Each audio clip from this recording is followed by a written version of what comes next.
Oh my goodness. Breaking news in Cardinals land. Chaim Bloom has done it. He has done what we thought was maybe unthinkable. He has moved the Nolan Arenado contract. Nolan Arenado is now a member of the Arizona Diamondbacks. We have the numbers breakdown of how much money was moved in the deal. We have the return from the Diamondbacks. But most importantly, Nolan Arenado is now no longer a St. Louis Cardinal. The Cardinals can move forward in the rebuild. We're going to break it down live, reacting on this episode of Dealing the Cards.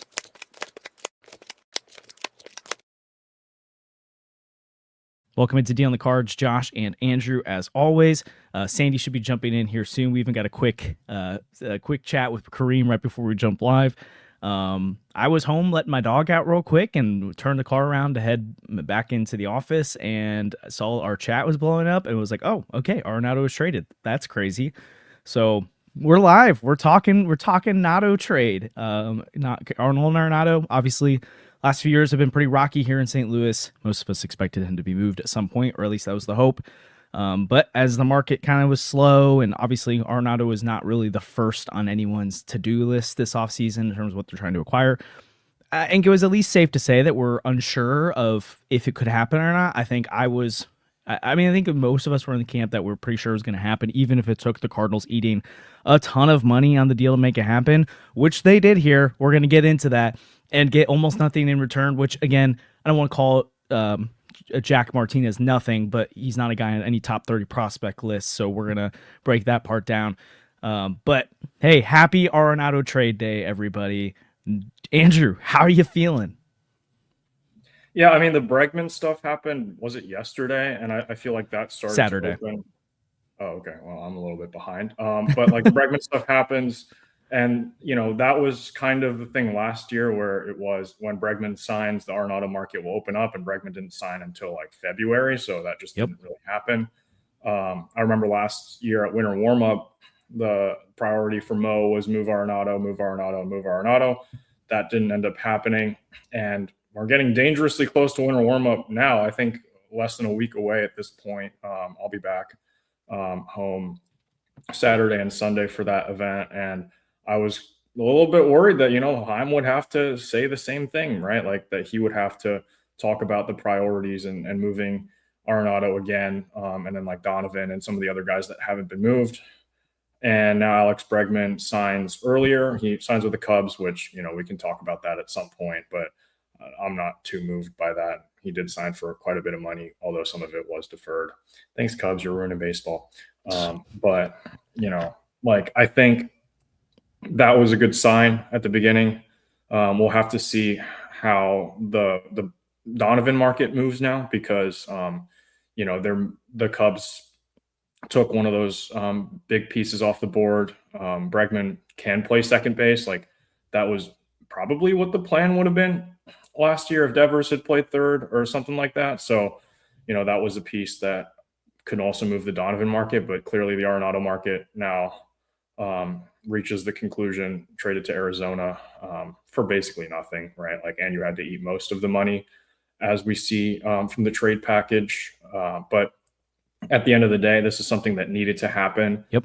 Something that the Cardinals needed to do to clear space for JJ Weatherholt to have a chance to be on the opening day roster, to be in the opening day starting lineup, and to just give him the runway to start playing the season, how it was supposed to be played. Like I definitely think that this is just a benefit, right? Like I was willing to DFA Nolan Arenado at a certain point or just to release him. But, clearly he still has a little bit of value where Arizona's paying like $11 million the next 2 years. They gave away a lottery ticket prospect. Maybe that's, Matt Swanson in the future. And if it is, honestly, I would be really happy with that. But at the end of the day, you just needed to clear a roster spot for JJ Weatherholt to be there every day. Nolan Gorman probably now has a little bit more runway than he did initially. And now you really don't have to trade Brendan Donovan if you don't get the right offer, right? Because there was a world where JJ is blocked by both Arenado and Donovan being on the roster, and you probably move Donovan in that case because he's easier to move. There's a world where that happens. Now that's no longer the case. We don't need to worry about that really at all. So that's good. And yeah, pretty happy about it. Yeah, I mean, Really care where he ended up. The Angels would have been funny, but I think the interest there kind of died about a week ago. So, it is what it is. Maybe he'll bounce back in Arizona, or maybe he won't, and it doesn't really matter.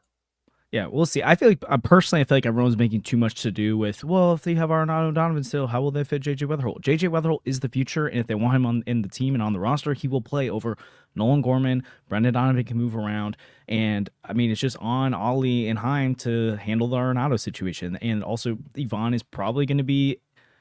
I mean, the plan is for him to catch for the most part in 2026. And again, how often? I don't think it's like an everyday type of thing where he's catching over 100 games, but it's probably frequent enough. The DH spot's open enough.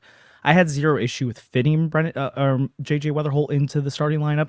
I didn't think they did either, but I think this just makes it easier. And honestly, it gives more opportunities for me to make sure Lars Nootbaar is getting at bats, to make sure Nolan Gorman can get at bats if they want to see him. But again, if he's not playing well, I don't think he's a guy they have to prioritize. Same with Jordan Walker, same with Thomas Ajayci. These are the guys I think were impacted by Arenado staying or Brendan Donovan staying. I've never questioned where JJ Weatherholt's fit was. I do think what this does, though, is makes it easier for them to put him at third base if that's where they see him. They did midway through the year last year, actually more toward the second half, start asking JJ to start taking time at third base and getting used to that. I personally think that's where he's going to end up in 2026, and we'll see long term. I think he's going to be their third baseman. And if Brendan Donovan's gone, probably Thomas Ajayci and Nolan Gorman platooning at second base. We'll see what happens with that. A couple of people just jumped in and are wanting to know the details. They haven't seen it already. The Cardinals acquired Jack Martinez from the Arizona Diamondbacks. We'll get into his prospect profile as we go as well, but anyone expecting any kind of return here that was going to be flashy just wasn't in tune with the reality of the market. The Cardinals were never going to get anything for him. I saw people saying, oh, they should trade him for Christian Casas or Brian Bello or this top prospect. That never was going to happen. This was a salary dump, and you hope, and then like whatever you get in return is just like what they will give you. The Cardinals are going to pay, or the Diamondbacks are paying 11 of the $42 million left to Arenado of the Cardinals, and the Rockies are on the hook for the other. So I believe the Rockies are on hook for 5, the Diamondbacks are on hook for 11. And what does that put the Cardinals at? That puts them at third, like 28 million or whatever the rest of the deal to go. So the Cardinals ate the majority of the deal here. Makes sense. Let's see. The Diamondbacks are paying, 26% of his contract. And we talked about this on a recent episode. I was willing to say I think this is probably going to look more like Dexter Fowler than the Sonny Gray Wilson Contreras stuff.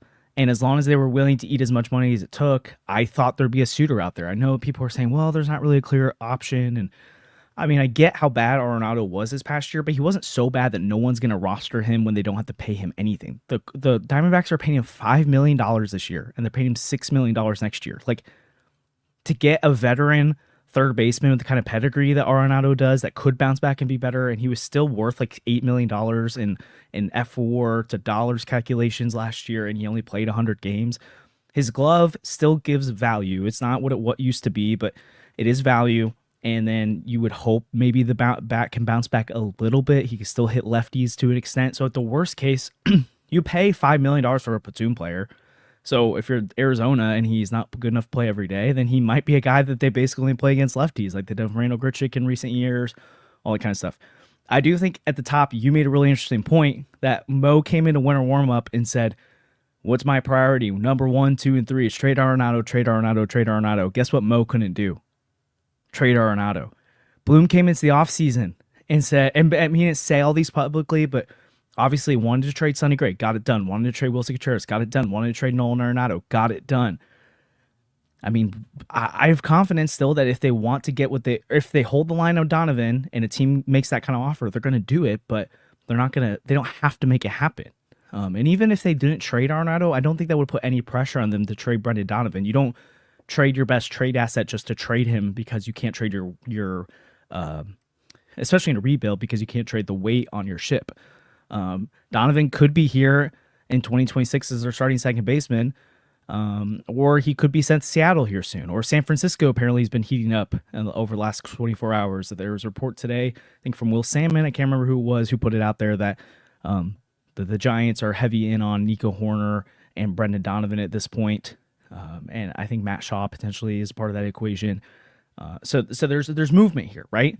And like you said, the Bregman piece domino finally fell. That was the thing that held up the Arenado market all last offseason. And then within like, what is it, like 72 hours of him signing, Arenado is now a Diamondback. So we'll get into the Jack Martinez side of it here in a moment. But I am curious from your perspective, Andrew, like how much does this specifically tell you about there's a difference between how last offseason went when there was, yes, and the point of trading Arenado wasn't just to dump all the money. They were hoping for some kind of return, and Arenado did hold up the market.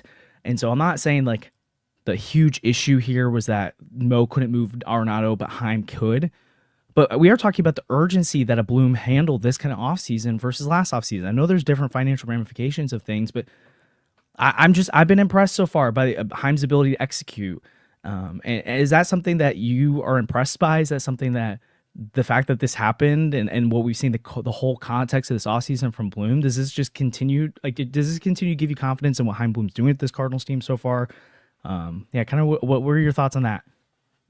Yeah, I mean, I think there was some questions about whether Chaim Bloom was going to get the job done, right? With a lot of these guys, you come into the winter and there's a lot of angst because, Mo just didn't do anything last offseason. He signed Phil Maton and literally did nothing else, right? Like that is kind of the frustration that the fans have had for a long time. And that's justified, right? Like you come into this offseason, Chaim Bloom is a guy that the fans don't know, right? Like they don't know who this guy is. Like guys who aren't tapped in with, what happened in Boston or like how their farm system is, you don't really know anything about this guy. And it's fair to be frustrated with what's happened with the organization over the last couple of years. But I think Chaim has really delivered with everything that he needed to get done, right? We're heading into winter warmup this year, and we have a very clear idea of what the team is going to look like next year. Yeah, you don't know if Donovan's going to be on it. You don't know if there's going to be another starter added yet. But that could all come together in the next couple of days. Like, I don't know. Yep. They could trade Donovan this afternoon. We could be back on here at like 6 or 7 p.m. today. Sorry. My bad. Hold up. Oh, mine's lagging. Sorry. It's a little anticlimactic now, but you said 6 or 7 today? My kids are going to be so disappointed in me for not making a 6-7 joke. It's not working. Oh, what a it's all falling apart. But anyway, like we kids are going to be so disappointed in me for not making a 6-7 joke. Okay, you're scaring the viewers away, Josh. Anyway, like we could be on here later today, right, and talking about how Donovan just got traded, and it could be a dual emergency podcast day. I hope not, because I want more things to talk about the rest of the offseason, but that could be possible, right? Like we could get to winter warmup and none of these guys are on the roster, and like Chaim has gotten everything that he needs to do, right? Like that's could be really, really good. And they could have gotten a huge trade package in return for Donovan. And we're sitting here at winter warmup with no questions about what the team's going to look like other than who is the Miles Michaelis going to be, because it seems like that's still somebody they want to add to the roster, right? Like it's possible, but Chaim is going into winter warmup with everything that he needed to get done. There's not really questions. Like everything he needed to do has been finished, plus a little bit more, right? Like you didn't know if you were going to trade Contreras. You didn't know if that was going to happen. You didn't know if you were going to trade Sonny Gray. Like it's very possible that is what happened. And yeah, the difference in reaction between casual fans and hardcore fans, right? Like I know so many people who are from St. Louis, Cardinal fans, and their favorite player is Nolan Arenado. And to them, I say, you haven't watched the team in the last 2 years. I'm so sorry, right? Like, yeah, because the play on the field just hasn't been great. And it just like, he's not the same guy anymore. And I understand getting attached to the name brand and the recognition of that, but it's definitely more than time to move on.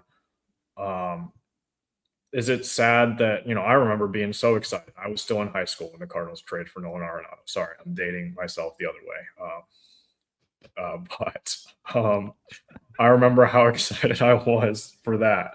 And he just didn't live up to it, right? Like it just didn't it didn't work out, and that's okay, right? Like you need to cut your losses where they're at right now. Like he had 2 great years in 2021 and 2022, and then the rest of it was just kind of disappointing, and that's fine. Like that's okay. Like these things happen, but it's definitely time to move on. And I'm happy that they were able to get it done. Yeah, and if you're just tuning in now, we got a great turnout so far. It's been super fun. Like and subscribe helps the channel a ton. We go live multiple times over here on Deal on the Cards. We got a Birds on the Farm episode, covers the farm system with Kareem Hawk and Sandy McMillan over there on the channel as well recently, so go check that out. Also want to thank our presenting sponsor of the Deal on Cards podcast. That's 314 Sports Cards and Collectibles. They're located at 9640 Olive Boulevard in Olivet.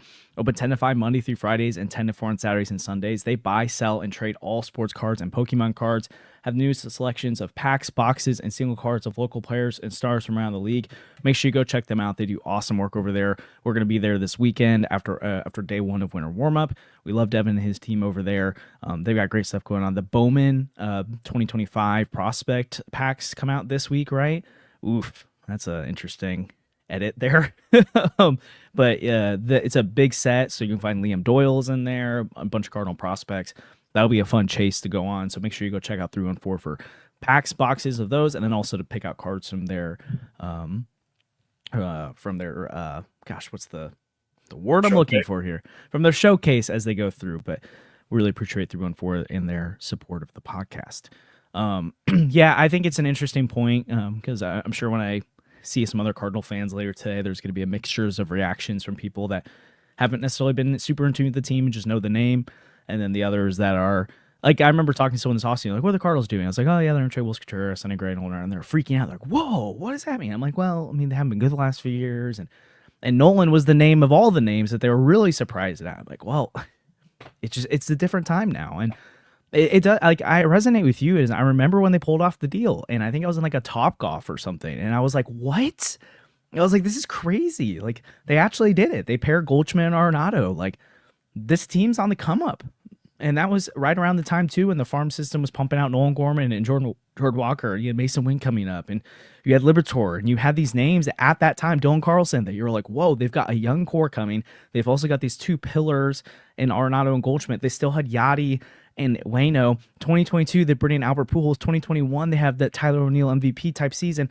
It's just crazy to think about what that team was and what it felt like when they acquired Arenado to how this has ended.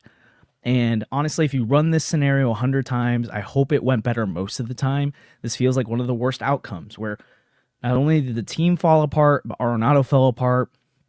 Arenado definitely takes blame for that, right? Like, no, he can't blame the Cardinals for being poor in the second half in 2023, being bad in 2024, and being even worse in 2025. That's on Arenado. Arenado did have a solid. He was not solid. He was an all-star in the first half of 2024. So I feel like that's worth noting on that side of things. But 2023, right? He wasn't an all-star. Oh, yeah, sorry. 2023. Then he started to fall apart in 2020 at the end of 2023. 2024, 2025 went bad. Yes, you're right. But at the same time, like, that happens when guys age, and it's tough. And Goldschmidt at the same time falling off. That's not the Cardinals' fault, but also, and 2022 playoffs, right? Like, as much as that rotation and that pitching for the Cardinals wasn't that good, like, they held the Phillies in check those 2 games. They had a lead going into game 1. I think the Phillies beat them like 2-0 in game 2. I was at that game. Like, they should have scored more runs, and they didn't. And, like, I'm not blaming Arenado and Goldschmidt being like, oh, it's their fault they didn't win the playoffs, but also they didn't come through. And obviously, we've talked at length many times about how the organization fell apart the last few years, and it was really like a compounding of issues for years on end. And we've talked about this a little bit, and I don't think any of us, I don't think you, me, or Sandy were saying they should have traded Goldschmidt or Arenado in 2023, but you go back to that, and it's like, honestly, the Cardinals should have bit the bullet back then. Like, when the Dodgers were coming hard after Arenado, the 2023 deadline, they should have done it.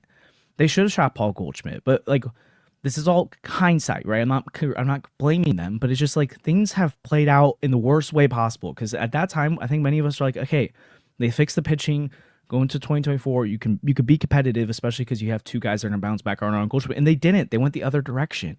So it's frustrating how it ended, but I do think the silver lining of this, and you see the chat spamming it right now, JJ, NL Rookie of the Year. JJ, Rookie of the Year. Can't wait for JJ. Like, out with the old and Nolan Arenado, in with the new JJ Weatherholt. And so I'm just excited to see what's going to happen here. And I'm excited in 2026 to watch a young team full of a young rotation of guys that most of them don't have super high upside, but could be pieces of part of the future. And a lineup where maybe Jordan Walker does bounce back. That's like icing on the cake if he does. Mason Wynn, does he take that step forward to be like a star this year? Because he's pushing it. And if his bat gets there, like to a 110, 115 WRC plus guy, that's a star. JJ Weatherholt, is he that star in the making? What is Victor Scott? Can Roger Newbar bounce back? What is Ivan Herrera as a catcher? Like, if that dude's bat and he can handle the catcher position, this is incredible.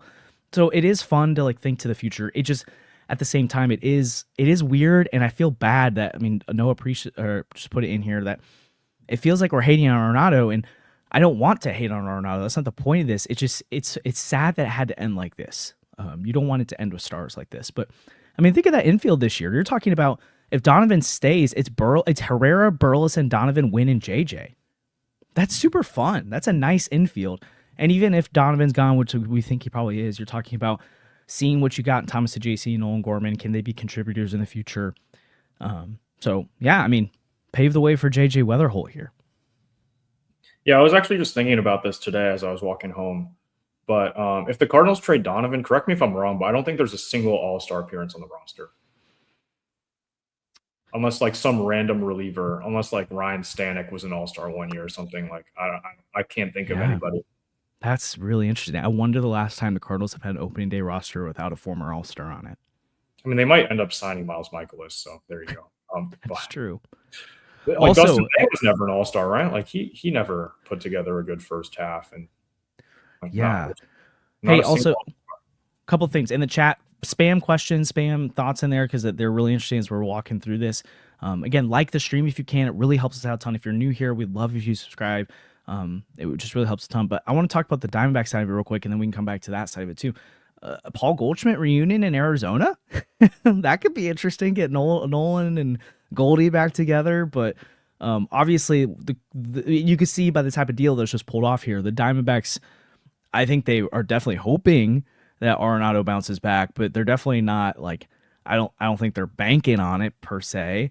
I mean, do you see anything like how competitive do you see this Diamondbacks team potentially being this year? I mean, you're talking about a lineup right now with Perdomo, Marte, Carroll, Moreno is kind of like their core guys, and the Pavin Smith, Arenado kind of help be some supplemental pieces. They got interesting rotation with Kelly and Rodriguez and Vaught and Nelson. They've got a good bullpen. I mean, do you see the Diamondbacks as anything more than a contender for the wild card? I mean, obviously they're not going to overtake the Dodgers, but I mean, yeah. I mean, I appreciate the Diamondbacks a lot, man. Like, I brought my Angels hat back here because I was going to wear it as a bit because I got traded to the Angels, but I don't have a Diamondbacks hat. But I might go out and get one because, you know, they've been helping the Cardinals out a lot this offseason. They're not trading Ketel Marte. They took Arenado on. Like, you know, I appreciate them for doing that because I didn't really think that was going to happen. But, you know, Sandy's here.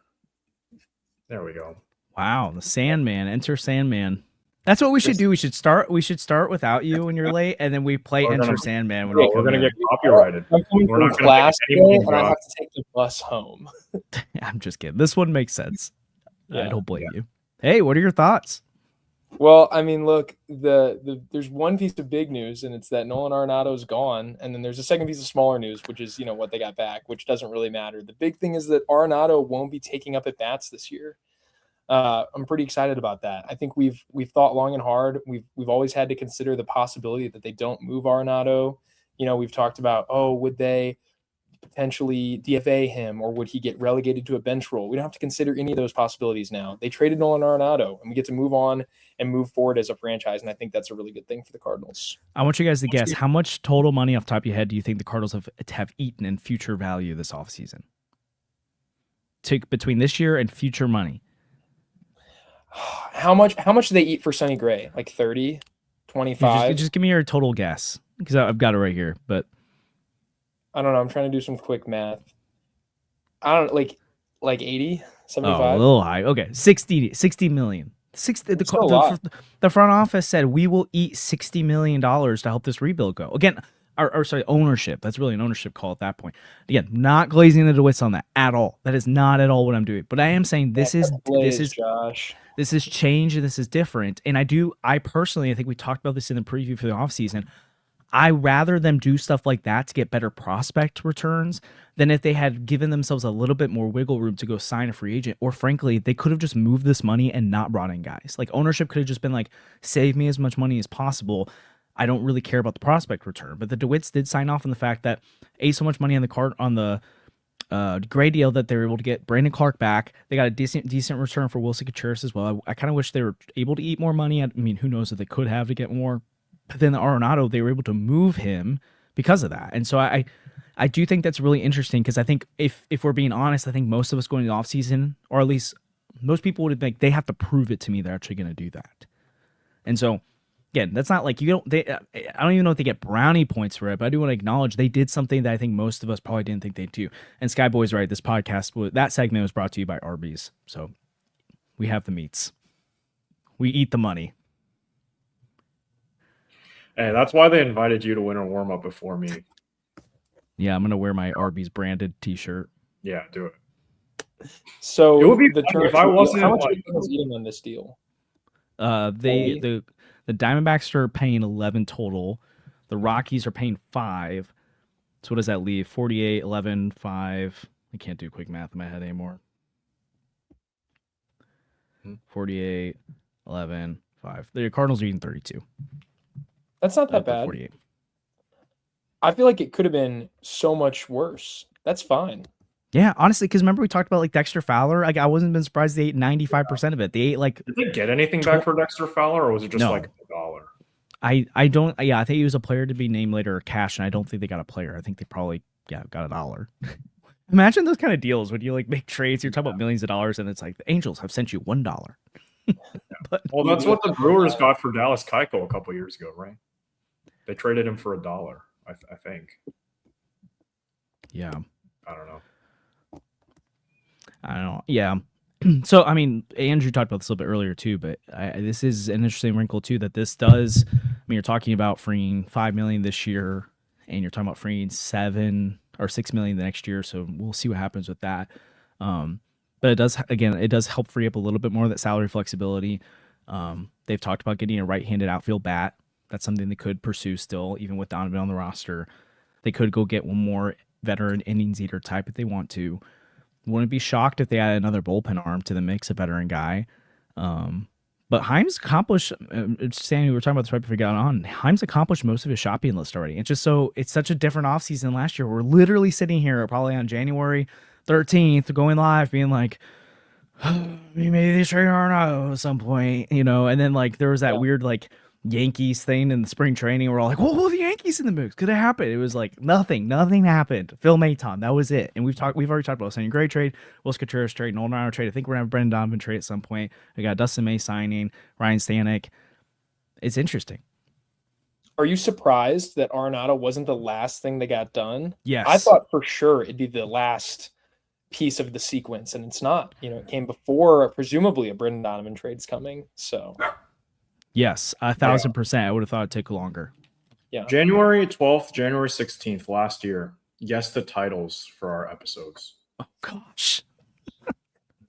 I don't How even many know. games Just will rattle them Cardinals off. lose? I don't know. January 12th, is the Cardinals youth movement falling apart in arbitration? Great. January. Hey, that was a preview because now they're trading Donovan. So yeah, January 16th, the Cardinals have failed the offseason. Beautiful. Bernie. Wait. That was the other thing. We probably made an episode about why they haven't traded Seti yet. Please send them in here. I'm really excited to see what Facebook fans think about an Arenado trade. I think it's so funny because I called my mom after the Arenado trade just to be like, hey, did you hear the news while I was coming home on the bus? And she's like, yeah, like I can't believe they're trading Arenado for nothing. But I think that's going to be how most fans feel because Arenado is still such a big name.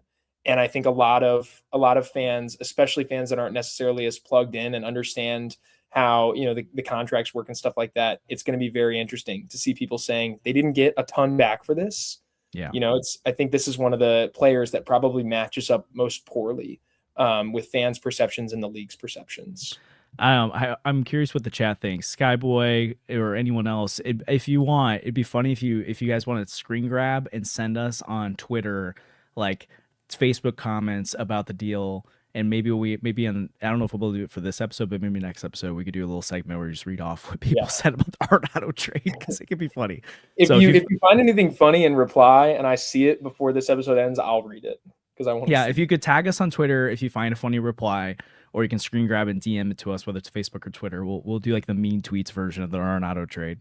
Okay, 30 years from now, the DeWitts are at opening day, and they're talking about. The Cardinals have had a Hall of Famer in uniform. 30 years from now? Yeah. Let's just say. I don't know if, well, I'm not going to talk about some of the mortality on this, but Bill DeWitt's pretty old now.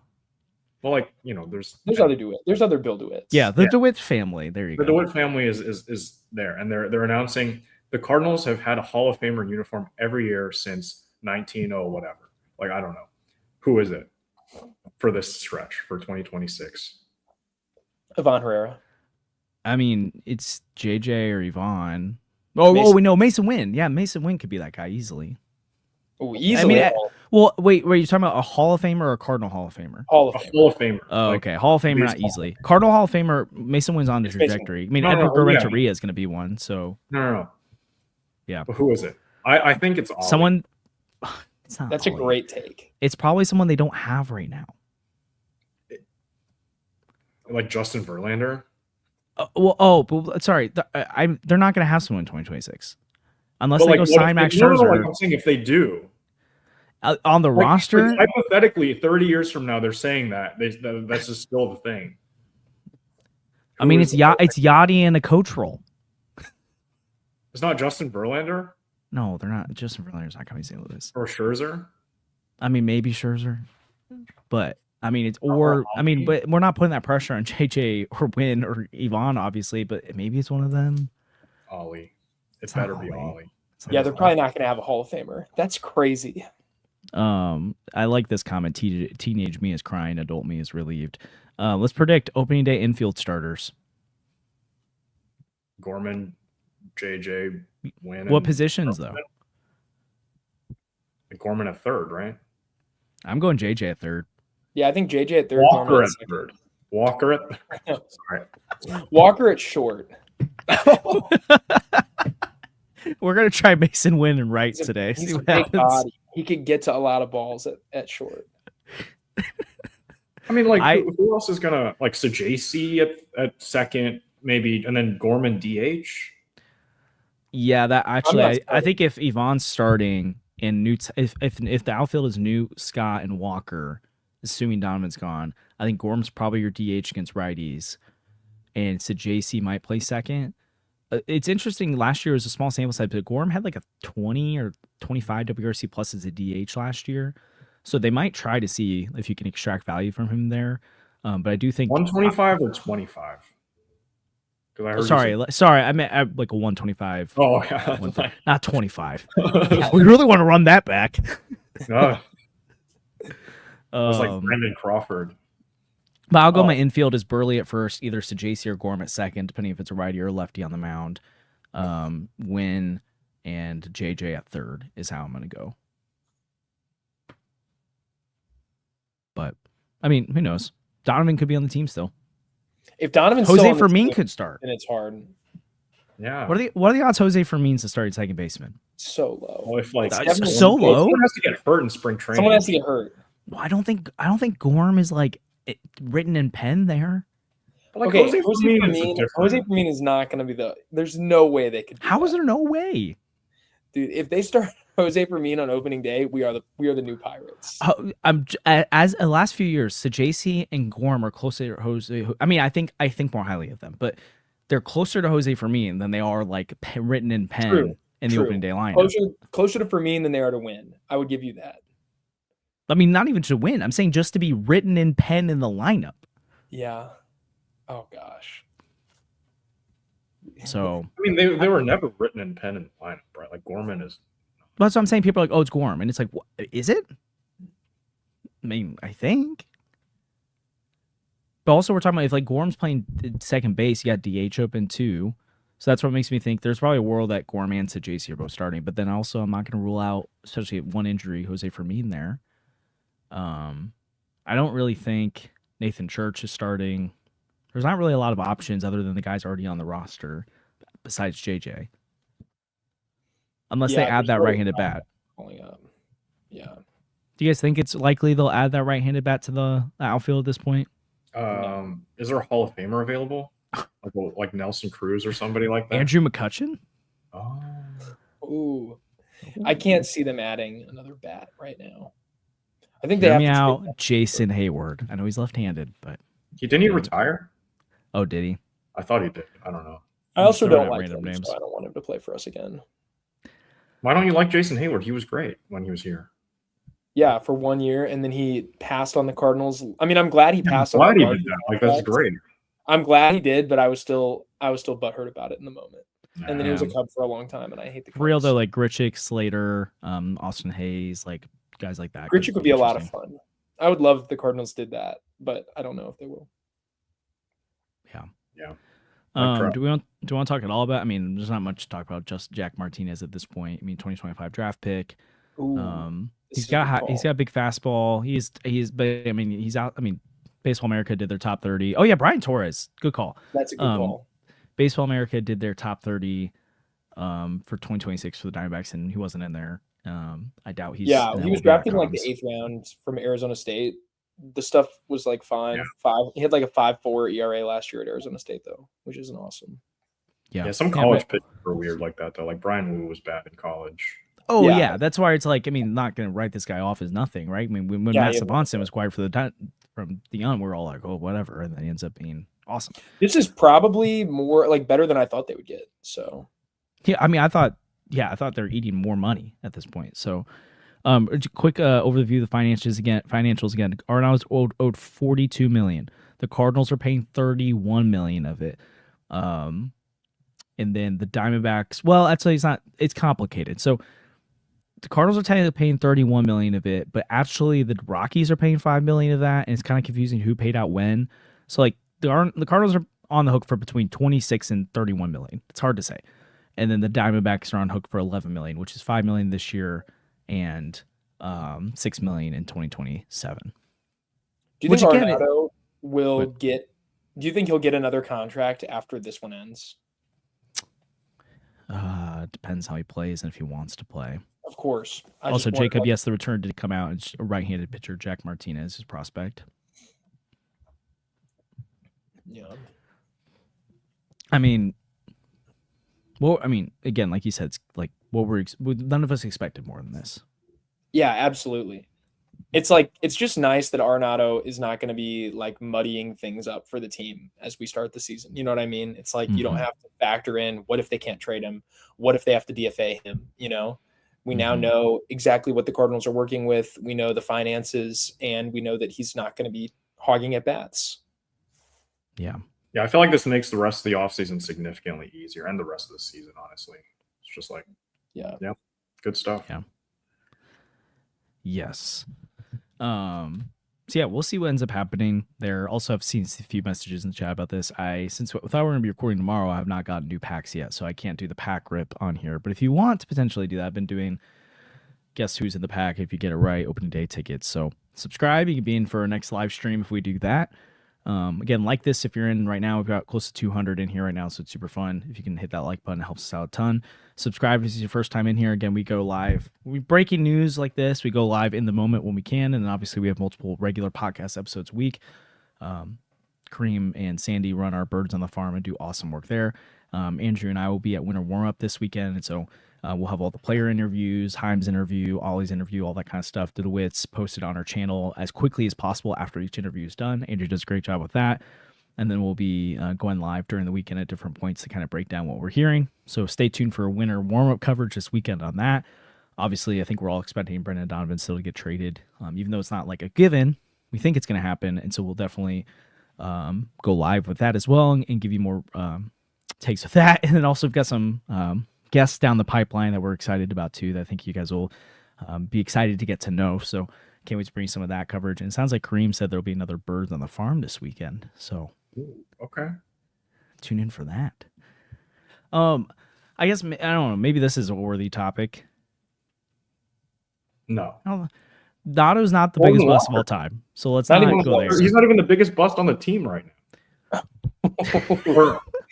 Yeah, Arenado almost won an MVP here. Like Arenado, And you could argue he should have won it over Goldie. You could argue that. You could. Yeah, you totally could. And if not for Machado, actually, he might have won it over Goldie. Yeah, because he got a lot of third place votes that probably should have been second place votes because of voter fatigue with the Cardinals, or they kind of split things. So yeah, I don't think he's a bust at all. I think he probably had, if you factor in what Coors did for him over the beginning of his career, he probably had the best individual season of his career here. Was a huge part of the Cardinals making the playoffs twice during his tenure, and was really good again for most of 2023 before falling off a cliff. yeah. And I highlight that to say, hey, he's the worst. But I think it's a interesting ongoing conversation about how do you remember and how do you grade the Arenado era? It's such a complicated thing because you basically gave up nothing to get him, and you did get one true superstar year out of him. You got a couple of good years out of him, and then you had a couple of bad years out of him, and you had virtually no success as a team. I mean, I will say that when things went wrong for Arenado, they also went wrong for literally everybody else on your roster. Yeah. So it's not as if Arenado was the reason nothing good happened for you. You know what I mean? For sure. It's not like if Arenado could have had his 2022 season last year and they might not have made the playoffs. Yeah. They definitely, I don't think they will. 2025. Are you sure? They were pretty well. They were that and an Eric Fetty away.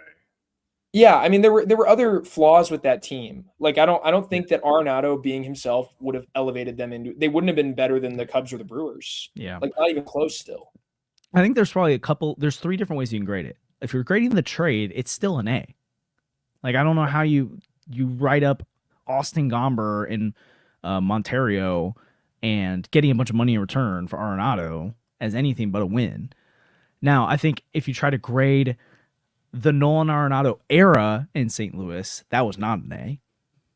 And because you have to factor in the team performance and everything around it. And then you also have to be like, how did Nolan Arenado do as a Cardinal? Also wasn't an A. So the trade was an A. Because I think, do you guys agree? Can all three of those things be true? I think the trade was an A. Maybe, I don't even know. Is his time in St. Louis a B minus, a C plus, a C? I don't know. And then the Cardinals time with him, is that a C minus, a D plus? Because you did have 2022, and you had 2021, you made the playoffs, but then you had 2023, 2024, 2025. So is that? It's a C plus. Like you had 1 year, like the Cardinals were good enough to win the World Series in 2022. They're a really good team. Well, they were. You had 1 year of that where Arenado was like one of, if not the most important contributor to that. I know Goldie won the MVP, but Arenado might have had a better season than him when you go back and look at it. So, I mean, I think that alone, that's really great. And I think they get a passing grade during the Arenado era. Well, do they though? Because think about it. When you look at you trade for Arenado, you have Goldschmidt and Arenado, you have a top farm. I mean, we're talking about what you thought was going to happen in that moment. And I tell you, when that trade goes down and hits the phone, you're like, they got Arenado. I'm like, well, they're going to make the playoffs in 2021, but get bounced in one game. They're going to make the playoffs in 2022, but get swept. They're going to have the worst season in franchise history in 2023, and they're going to rebuild in 2024 and 2025 and 2026.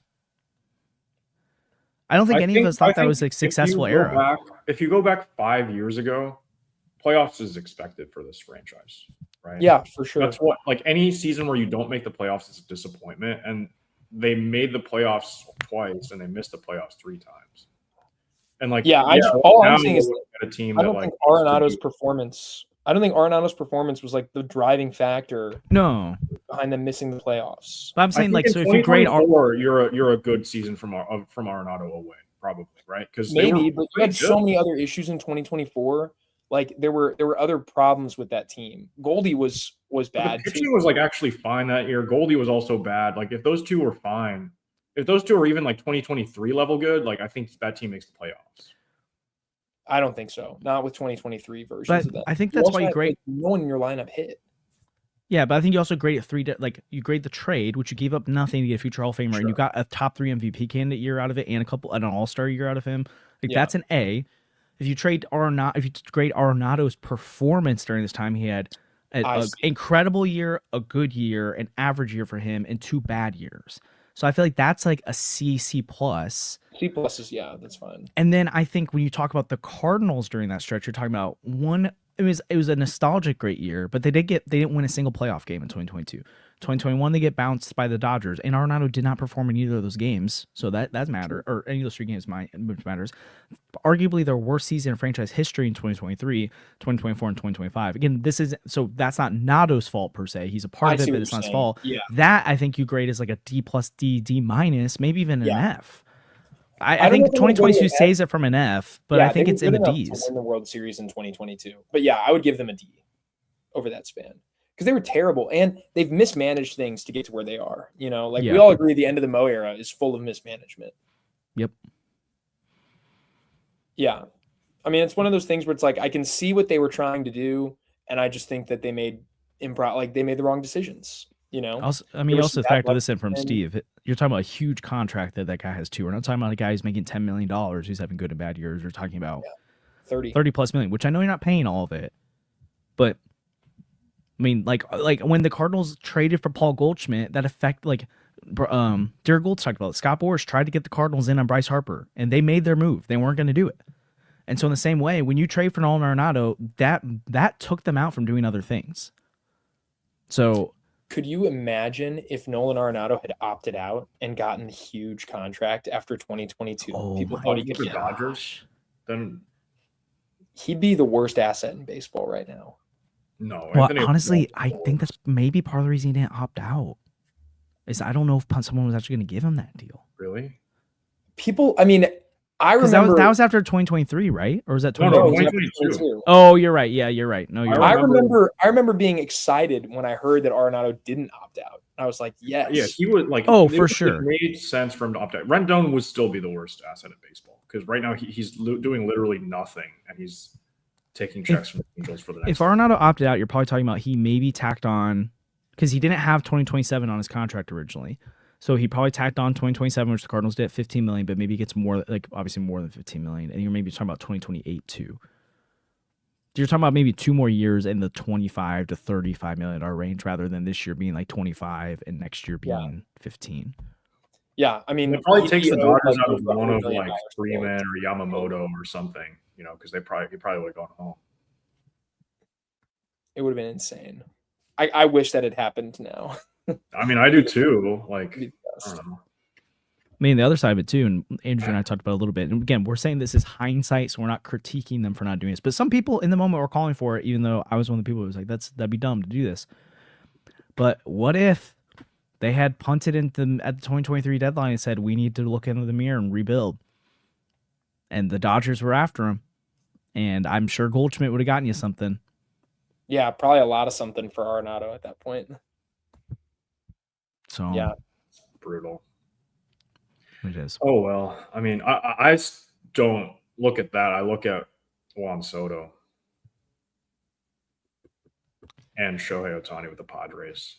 That's the what I think is interesting is Shohei at the Padres. Because I don't think there's a world the Cardinals ever can match what the Padres had to offer. Yeah, but the Ohtani Padre stuff is crazy. That's what I'm saying. Like, I don't like. I personally, if people want to say they made a mistake not trading for Soto, I can't disprove you, but I have a hard time figuring out what was the package that the Nationals would have looked at and said we're rejecting the Padres one and taking the Cardinals one instead. What about Walker, Wynn, Carlson, Liberatore, Gorman, Wynn? I think it would have taken more because the Padres wanted one of the things they wanted was a really good young arm, and they did not see Matthew Liberatore anywhere close to Mackenzie Gore. And Cardinals didn't have that arm. Yeah, but Hentz wasn't viewed that way either. And he was also, even as a top 100 prospect, he was very volatile. Like, I think it's hard to match. But to your point, if the Angels should have traded Shohei like they should have, and the Padres were that team that would have done it, then the Cardinals are bidding against themselves and maybe the Dodgers. And I think then that was more likely. Because the Dodgers also weren't going in all in that year because they were going to wait for Shohei to. Yeah. But if they're not bidding against the Padres, maybe they get more aggressive. Because I think part of the reason the Dodgers want to be rumored is that they want the Padres to keep giving up more. They're like, yeah, give up Abrams and Gore and Wood and the Dodgers probably would have tried to trade for Ohtani too, but the Angels probably wouldn't do that. Yeah, but I think the Padres would have been more aggressive, like they did with Soto. giving up the world, Ohtani probably still ends up being a Dodger. Yeah.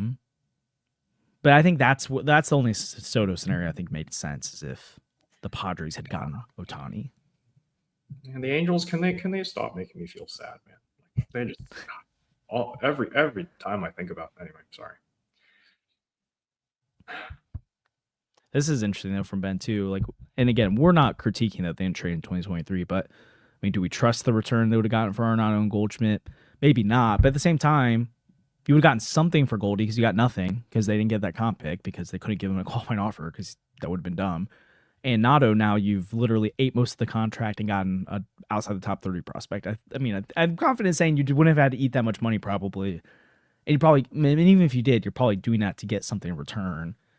So I still think it ends up being better than how it turned out. But yeah. And then they also don't play around in 2024 and 2025. Like, they start that rebuild earlier. Yeah. That is a crazy question. How did they have Ohtani, Pujols, and Trout, the Angels, and not get anywhere close to the playoffs? And then and you know what they did? They DFA'd Pujols, and then they were like, actually, Jared Walsh can't be our starting first baseman. We need to platoon him with someone who can hit left-handed pitching. And I was like, guys, what are we like? Hello. Yeah. Sorry. Oh man, but hey, we are. I mean, as much as doom gloom we just talked about, I think we're all pretty excited about the direction things are heading in. This was another step in that process.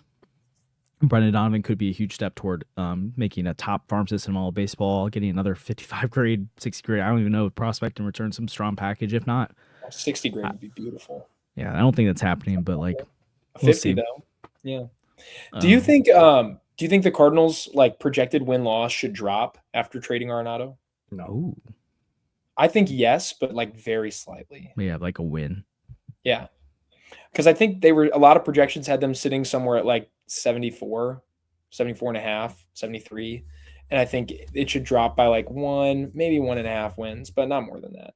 Yeah. I like this take a lot. I enjoyed watching Arenado as the next fan, but I enjoyed as the past tense is the point. This trade can almost be compared to finally removing the kernel corn stuck in the back of your mouth. It's a great take. That's funny. It's a great take. Yeah. Like, it was cool. He was fun to have, and then like stop being fun to have. So, you know. Yeah. Yeah. It was time to move on. It was the right call.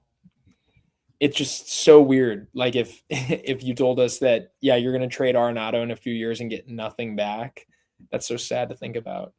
Yeah. No, you didn't get it. You didn't give up anything to get him anyway. So yeah, it doesn't matter though. Like when you fleece the Rockies and it's like you have this incredible asset and it depreciated so much faster than you thought it would.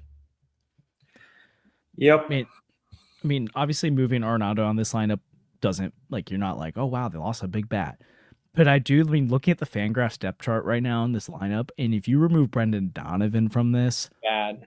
Oof. Because you're talking about like Wynn, Herrera, Burleson, Newt as your cleanup hitter, and then you're talking about Walker JJ. next. Oh yeah, JJ in there. So yeah, I mean, so let's say JJ, Yvonne, Burleson, Wynn. Honestly, I mean, I think not in that order, but I got Wynn leadoff, and then try to go like, I don't know. You don't stick JJ in the 2-hole right away though. You probably put him like 5, maybe like. I mean, yeah. What about Wynn, Newt, Burley, Herrera, JJ? Wynn, Newt, Burley, Herrera. I probably would go Newt leadoff, Wynn, Burley, so that you got the lefty or the righty lefty. No, Wynn in the 2-hole. I get that. I just think, yeah, Wynn has also been kind of bad when he's. But I do think eventually I want J-Dub leading off. So you're talking about JJ, Wynn, Burleson, Yvonne type thing. I like Yvonne at 4 with the cleanup ability. Yeah, and then you get some kind of Newt, Walker, Gorm, finish out the lineup. It's just really crazy. It's funny because all of those names still you hear and you're like, well, maybe they could be good, but you know they haven't been good. Kareem, I don't know why when I saw J-Dub, I'm saying JJ Weatherholt, J-Dub. Yeah, not Jordan J-Dub, Jordan Walker. Yeah, Ron J-Dub. I'm already on to J-Dub is JJ Weatherholt. It's no longer Jordan Walker to me. Get this guy out of here. How many over under 100 games played for St. Louis next year for Jordan Walker? Under. Ooh. I feel like there's a chance he starts in AAA. I think I it's think far this more team likely starts he in plays the whole year than he does in AAA. I know when we talked about it. I mean, I think that who was playing in that spot instead of him? Church. Yeah, but you laughed about it. You know, Josh it's like Baez, I don't know. I would rather eventually have Church. I would you'd rather much have Church. than Walker right now. Yeah. Church just showed me more like, but he can at least like his floor is like he's just Siani, which is better than Walker. I would rather have Siani. Man, the Dodgers taking everyone. They're ruining baseball. Well, I would not rather have Siani in a rebuild year than Jordan. Well, not in a rebuild year, but like, I don't know. Like I let Jordan Walker figure it out in AAA. He hasn't been good at AAA either. Well, okay, but I think there is a fair point. I think this is starting to convince me the other way that what he needs to figure out is how to hit big league pitching. You don't figure that out in AAA. Now, he hasn't figured out how to hit AAA pitching either. Okay, yes, if there's a mechanical things he needs to figure out in AAA and confidence, then sure. But I think it's far more likely he's the opening day right fielder and stays in right field most of the year than they put Nathan Church in right field. Also, then who's your backup outfielder?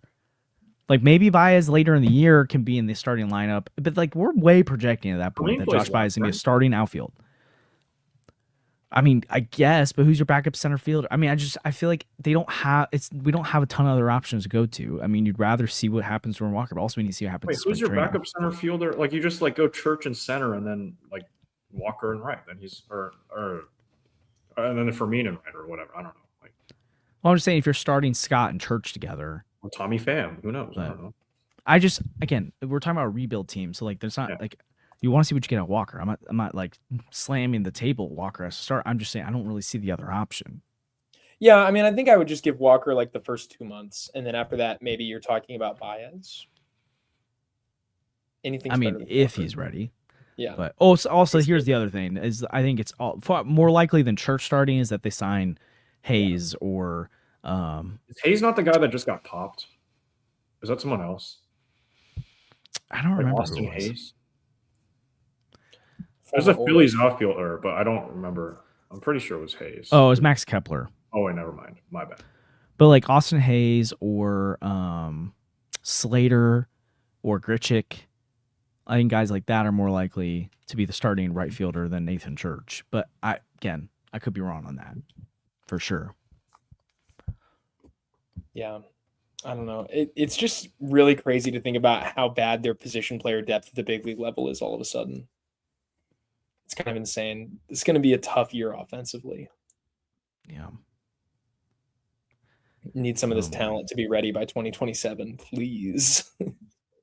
Yeah, I mean. Whether that's Bernal, Baez, Chase Davis maybe taking a step forward, like you need somebody. I like Hazel Baker. Let's do that. Let's bring back Jeremy Hazelraker. I'm going with the Gavin Douglas. Extend Jordan Walker. Jordan Walker stinks. For real though, go back for earlier. If you guys find funny screen grabs on Facebook comments about the Arenado trade, please screen grab them, screenshot them, DM them to us. We'll do a segment, and if you find it on Twitter, you can do that, or you can tag us and we'll find it. We can maybe do like a mean tweet style, where like one of us doesn't know what's happening, one or both, two of us don't know what's happening, and someone else reads them. I think it'd be kind of funny. I guess one more over under 88 WRC plus for Jordan Walker this year. 88? Yeah. I feel like that's kind of close to where I'd guess that he finishes. It's a good line. Because I think he's going to get a little better. But 80 below 88 is like bad. Above 88 is not great, but it's if he's not an above average hitter, then he has no value on the team because he can't field. Yeah, he stinks at fielding. But I'm just wondering, over under. What do you think? I'll go over. I know I've been down on him too, but like let's not forget, like we're talking about 2 years ago. He was 20 years old, but he also raked from June to September. He was a 120 WRC plus 20. Well, I think 125 WRC plus bat during the stretch. Finished the season as a 21-year-old. Yeah, it was impressive. And then he's given you two like abysmal seasons after that. So it's just, what do you think? You know, I'm not saying he's getting back to that. I'm just saying I don't want to be like, oh, he's always been awful. That's not true either. I sent you guys that tweet with Shohei Ohtani's 2018, 2019, 2020, right? Where he just like starts falling off. Wait, what? like his WRC plus numbers, exit velos and stuff are like, he just like from 2018 to 2020, he just progressively gets worse. He's horrible in 2020, but guess what? 2021, year 4, becomes one of the best hitters in baseball and doesn't look back. So maybe that's Jordan Walker. It's on the same track, except a little bit worse. But I guess we'll see. It's got the same frame, kind of. Like, I mean, I would love to see Jordan Walker succeed. I just don't know if I believe in it. Similar swing from the right side. What's a successful year? What does Walker have to do to be in the lineup in 2026? Walker, just be alive, like be breathing. Be like, okay, not that much, but like be a useful option. Show like signs of life. Yeah. Like if he's got like a 93 WRC plus at the end of the season, are you running it back for 2026? No, oh, you're talking about 2027. 2027. Oh, sorry. I think you're 2026. Oh, 2027 is very different. Sorry. I'm still in 2025 mode. So yeah, what does Walker have to do to be in the lineup in 2027? You're right. To be this year, he literally has to breathe. It depends on if New Bar's gone. And how other guys play. But I mean, my guess is that you're talking about he's got to be close to league average, if not league average, and be shown. And like behind the scenes, they got to be very encouraged with what's happening. Yeah, I think he's. And Baez isn't ready yet. That would also. Yeah. But if Baez is ready and showing signs of life, you can put Baez in left or Walker in left, the other one in right. Like they can work out. Also, yes, Porter. Porter and Son trading. Sorry. We will be at winter warm up this weekend. So at least Andrew and I. So if you guys want to, if you want to pop through, we'll try to see you. But anything else with Arenado or opening down lineup? What a day! I'm glad we didn't go live on Sunday because I told Sandy I was like, I feel like something's gonna happen this week. So when does the Donnie trade happen now? You guys think it's this week? Is it today? If it's today, that would be crazy. Are we going live in a few hours? That'd be wild. Oh boy. I mean, it does feel like things are moving now, so. But the market has unfrozen. Other things need to start happening. I feel like Tucker. Oh, Tucker. There's Tucker rumors now. Uh-oh. Has anything else happened today? Are you on Jeff Passan's Twitter or something? The Diamondbacks are pumping up this trade, man. Like, it's kind of funny. They're like having gifts of Arenado. Is the Diamondbacks Twitter the same as Facebook comments? Oh, maybe. Maybe they should pump it up. It's a big name. Get people excited. I guess. Is he good? No, but yeah, the Horner stuff makes me upset.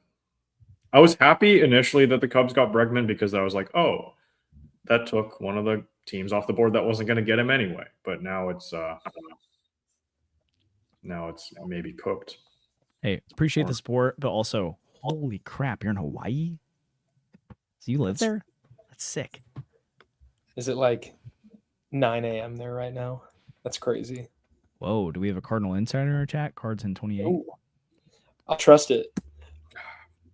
Okay, yeah, then let's maybe last thing. What do you guys put the odds at a Donnie trade now? I'm still going to say 70-30 it happens. 80-20. I'll say like 70%. I'm like a little down. I've been maybe drop me to like 75. I'm trickling towards 50% eventually here. It's 70. A little surprising to me that this came before that. Yeah. It's tough that we won't see him at winter warm-up. True. Hey, thank you for support and your service. That's awesome. Yeah. Oh, hey, yeah. Hey, people want to know, Andrew, just like you. When was the last time Cardinals started? It's like uniform. It's like at least 100 years ago, I think, because like there was that stretch with McGuire, but like Tony La Russa was the manager, so that counts. And did they got all the way through the 2010s with Yachty and Pujols? Well, Yachty was there for like forever. Yeah. Well, Pujols was there. Like it was McGuire La Russa, and then they had Yachty, and then. Yeah, well, and Pujols started in 01, so like you had him. Wait, so who was the Hall of Famer in? Are you saying Arenado is certainly a Hall of Famer? Yeah, Arenado and Goldie. To be fair, too, it's not like they always knew on their roster there's a Hall of Famer, because you're talking about when that stretch when McGuire's gone and it's Pujols like year 2, year 3. Like, yeah, he's incredible, but you can't say, "Oh, we for sure have a Didn't Hall they of have Fame like uniform right Smoltz now." and like some and like Well, Smoltz was Larry until Walker. like Larry 2008, Walker. 2009, 2010. Larry Walker. Roland Edmonds. Edmonds, I guess, isn't a Hall of Famer, which is crazy. Yeah, so I guess there's a year with Larry Walker, but there were Maybe. years where it was Edmonds, Roland, and Pujols, but it was still too early to say they're for sure Hall of Famers. Yeah, but I think with Albert, by year 3, like you didn't know for sure, but you could kind of look at it and be like, if there's ever a guy you can predict right now, it's him. Yeah, fair. Also, to become a member, if you're watching on your phone, Andrew, I don't think, is it possible to become a member on your phone? I think so. You have to do it on desktop. Yeah, I think if you subscribe, there is. If you subscribe, there's a button called join right next to it. Or so if you see that button that says join, you click on it. They must have added that. You can join through that on the app, or if you're on the on a screen like on a computer, there's if you go to the main channel, there should be a way to join as a member. So once you're subscribed, just click join. Yeah, and then if you join the member as a member, you get into our private Discord, which we need to respond to some people in there who've been reacting to the trade. But then we just talk throughout the week about Cardinal baseball, so that's fun. Appreciate the support though, for real. And liking the stream goes a long way. It's free to do. Subscribing also free to do. Appreciate that from anyone who does that. Sharing it with your friends. We've had it close to 200 here the whole time. So if you can smash that like button again, it helps us out a ton. And we'll continue to bring more content. Again, this weekend we'll be at Winter Warm-Up. So we'll have all the interviews posted on our channel as they go through. Andrew does a great job with that. We'll also react to what's going on with Winter Warm-Up along the way as well. We really appreciate just your guys' support. It's super fun. Like, it's fun when I know not everyone can make it live, so if you'll see it later, but it's fun when people do make it live because we get to know you. We can have some bits like Skyboy. Sometimes when I just see what he wrote and I get so triggered by it, and then I see it was Skyboy and I was like, oh yeah, he's memeing. I love it. Trolling Josh is always fun. It's just like because we do get those like real ones. Oh yeah, sometimes it's real, and it's like you're on Twitter and you just see some ridiculous thing. You're like, I've had enough time on here now. Like Cards in 28's in here a lot. I know Andrew Hoffman is. T-Full, it's been fun having you in here today. Gavin Douglas has been super active. Samuel's always in here. I'm just trying. Enrico. It's fun having the regulars. Like Sarah's usually in here. Kareem, Ben's in here today. Like, it's just fun chatting Cardinals baseball with you guys. So, and you guys influence the show. We try to keep tabs. John's in here. I'm trying to keep tabs on the chat and react as we go. So we really appreciate you guys' support with that. Anything else? Or we want to wrap it up? I think that's all right now. I mean, I feel like we might be on here more news to come, very soon. Yeah, I don't know. I'm worried that. Yeah. Anyway, we're gonna go off, and then there's gonna be a Donovan trade in like an hour. Yeah, I need to get. Hopefully things heat up. It'll be fun to keep an eye on it. Yeah, Joshing Josh is how I get through the offseason pain. Same. Hey, Toful Hunden, appreciate you becoming a member. Really appreciate that. Thank you, and thank you for your service again. We'll get you in that Discord. The link should work. Okay. It should already be up there. Only members can see it, but you should be. Okay. So yeah, I don't know if you have Discord yet, Toful, but it's an app that you can have like group chats in. So if you want to download Discord and then click that link on there for members, you can join in. Hey, also, guys, I was at one of the greatest sporting events of all time on Saturday. We're done.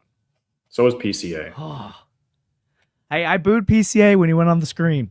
That's good. I said, not PCA. You're doing your job.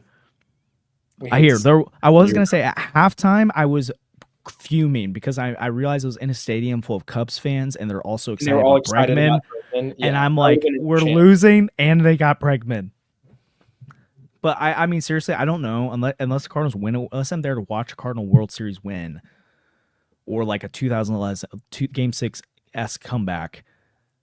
I mean, that was one of the greatest games you could ever go to. So that was awesome. And then the fact that I love the Bears, it's like that was so fun. So on the I will pay my nails to the Super Bowl if they make the Super Bowl. So on the Ohtani thing, Skyboy, let's go. Member. 2 members say this is so fun. Thanks, guys. When MLB Network did that thing, they did like the best half innings from each Ohtani's career, and I was at 2 of those games.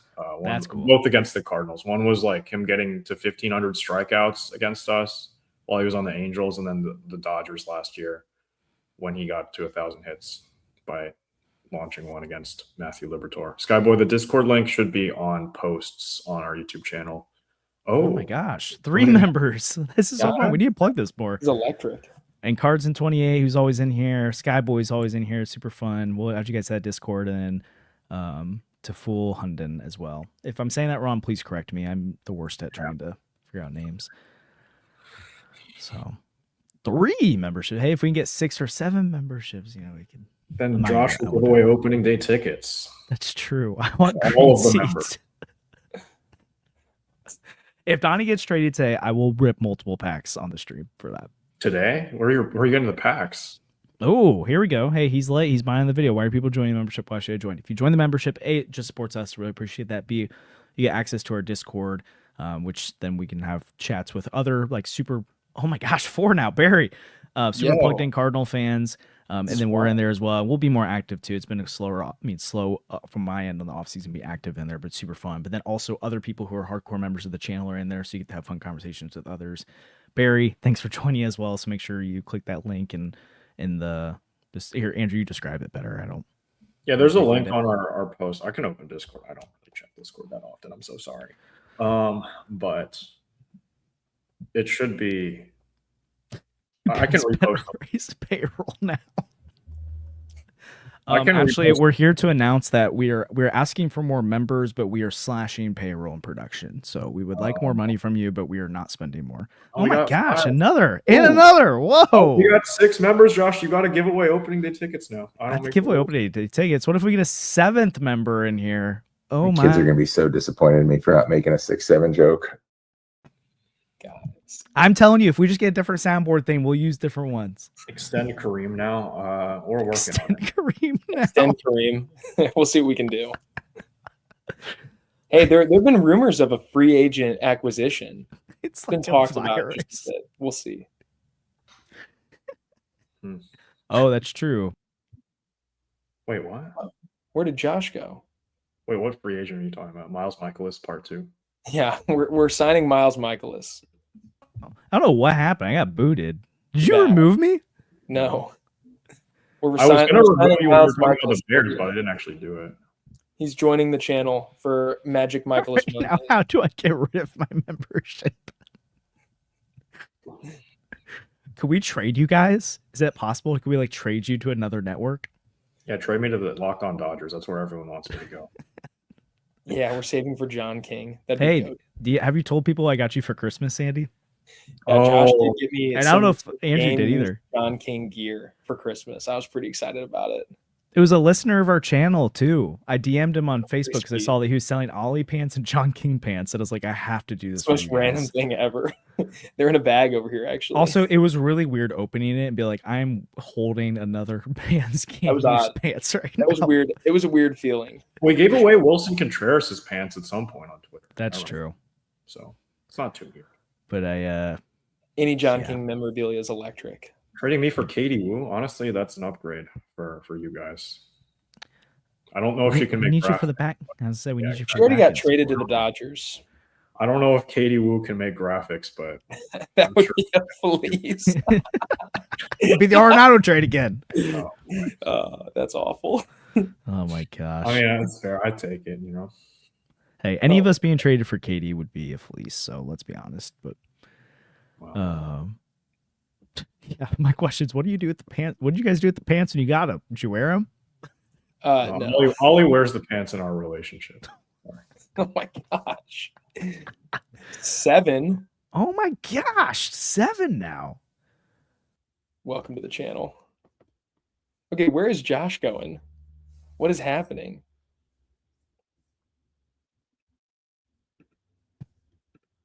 I figured out what I was doing. That was on me. Josh got so excited. I did. Hey, now we officially got. Kids are gonna be so disappointed in me. Just kidding. I can't overdo it. That was like he upgraded to superstar, international superstar. I need to change the name for That's that sick. Because it's the Lars Nootbaar reference from the new news days. We got to change that. But the olden days, it's true. Olden days. Josh disappearing like the Steelers offense or the Bears in the first half every game.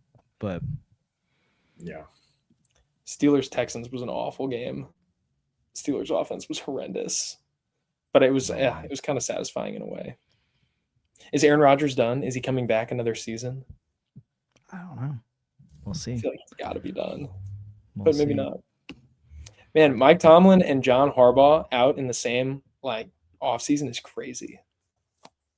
Oh, he just stepped down? Apparently. Whoa. That's what we're So seeing the right here. Steelers job's open too? Yeah, 2 insane jobs that are never open, and 2 coaches that have been locked up for 15 plus years. Wow. Also, Sam, you're probably right. We'll probably see you tonight for the John Key reunion signing. I'll not be showing up if that's what it is. Here's my prediction. I like that from Ben that Harbaugh goes to Miami. I'm predicting that the LaFleur extension talks break down and he gets traded to either the Dolphins or the Falcons. I'm gonna say the Dolphins, and I'm gonna say that Harbaugh goes to Green Bay. Ooh, that'd be crazy. Two presidents ago was one of their best presidents in team history, and it's Harbaugh's agent's son, or that guy's son is Harbaugh's agent. Interesting. So there's Harbaugh has a house near there. Ooh. But anyways, that's my prediction. But bear down, bear the Super Bowl. Come on. Okay. We appreciate you guys. Seriously, I know we're just kind of rambling and having fun at the end, but appreciate all the new members today. That was super fun. Appreciate you guys tuning in for the Nolan Arenado Trade podcast, which turned into a football talk at the end. Again, like and subscribe helps channel a ton. You can support us by becoming a member as well by clicking join on the YouTube channel. We'll be back again soon with more content. 7 new members, super fun. Again, you guys make this so fun to do. We'll be live at Winter Warm-Up this weekend. Again, Andrew's going to post all those interviews as well as we go throughout the weekend. We'll react to those things. Have a new Birds on the Farm episode with Kareem and Sandy. You guys can go check that out. And then another Birds on the Farm this weekend. So much content coming from the Dealing Cards channel. You won't want to miss it. We appreciate the support as always. Like and subscribe, and we will see you guys next time. Thanks, Nolan. Thanks, Nolan. Thanks, Nolan.